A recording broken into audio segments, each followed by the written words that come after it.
So you guys have seen the pyramid. Basically what this is depicting in a visual way is that you want to include physical activity and a balance of all these food groups. There's nothing that is excluded. Next slide. With my pyramid information, you guys can keep track of your intake. It's a really easy program. mypyramid.gov, and you just put in your height and your weight, and it kind of gives you a breakdown of how many servings of each of the food groups to fit your calorie needs to meet your goals. Okay, so then you keep that track, and it says, oh, you need more fruits, oh, you need more veggies. So mypyramid.gov is a great place, great resource. Grains. Oh my gosh. 6 to 8 ounces or servings per day. Now, an ounce is a standard slice of bread. Marie, show me your fist. Your fist is about a 3/4 cup. Let me see your fist. Let me see your fist, sir. Okay, he's a perfect 1 cup fist. When you're considering grain options, your 1 cup would represent 2 servings. So if you're trying to get 2 servings at each meal, so if we're looking at, say, at lunch, you had 2 pieces of bread, that's fine. But at dinner, you had a cup of mashed potatoes. There's your 2 grain servings. Now, you probably need more grains than a man, different needs and all that. I'm just saying in general, 6 to 8, okay? So if we break that out into at least 2 servings at each meal. Do not exclude carbs, because I'm going to tell you why in a second. Grains are carbs. Okay. You need at least 2 at each meal. So if we're looking at mashed potato, a 1/2 cup of mashed potato is 1 serving. You do 1 cup, you're getting 2 servings. Show me your fist again. Now you guys think about pasta. His fist represents 2 servings of cooked pasta. A 1/2 cup of, just cook it. The label is all confusing. Just cook it. You get 1 cup of cooked pasta gives you 2 servings. Show me your fist again. You guys think about rice. His 1 cup fist represents 3 grain servings when you're considering rice. 1/3 of a cup of cooked rice is considered a serving. So 1 cup is going to be 3 servings. So when you think of a mixed meal, if you want your pasta, where are you going to put your bread? You can have your pasta and 1 bread stick at the Olive Garden. Load up on the salad first, cut your plate in half, put it in a to-go plate before you even start eating it. Did I say the pasta was bad? No, it's very tasty, but when they give you that bowl, plate, whatever it is, that represents your whole daily need for grain. Grains provide you with carbohydrates. Carbohydrates give you energy. Next slide, please. Fruits and vegetables we kind of touched on already. 3 cups of vegetables, 2 cups of fruit.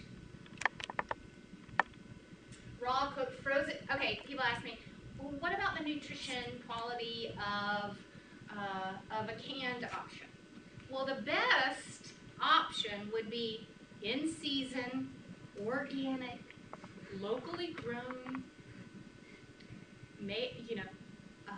grown in Florida versus Guatemala. I haven't seen it. I keep looking. Where's the Florida ones? I see a California orange. I want to see a Florida orange. Where's the Florida? We live in Florida. Okay. So the best would be to go out to, say, the flea market or the downtown market or the Timberlane market or New Leaf market. That stuff's expensive. So you look at where you're at. If you're going to Walmart and getting the 5 bag of mixed fruit. That's a great option. You're eating it. So I say, yeah, organic and that is beautiful and the best and thing, but from a financial standpoint, if you're saying I can't eat because it's too, expensive, no, let's not even go there. Fresh is best. Frozen, they grow it, they pick it at the peak of ripeness, rinse it, put it in a bag. You microwave it with a little bit of water, you've retained the nutritive value of that vegetable or fruit. The next option would be canned.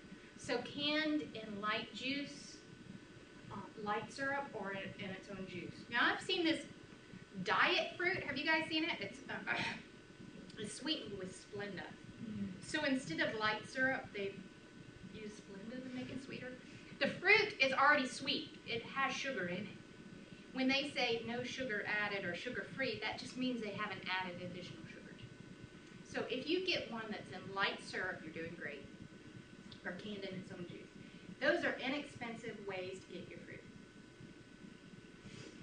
Dried fruit would be raisins, craisins, mango. That's good. Papaya. Of course, with your fruits and vegetables, the vibrant options provide you with lots of vitamins and minerals. So you want to aim towards a lot of color and vary it up. Some people, I just eat banana, I just eat banana. Well, kind of switch it up. Try something different. So we talked about grains. Grains provide you with carbs. Fruits provide you with carbs.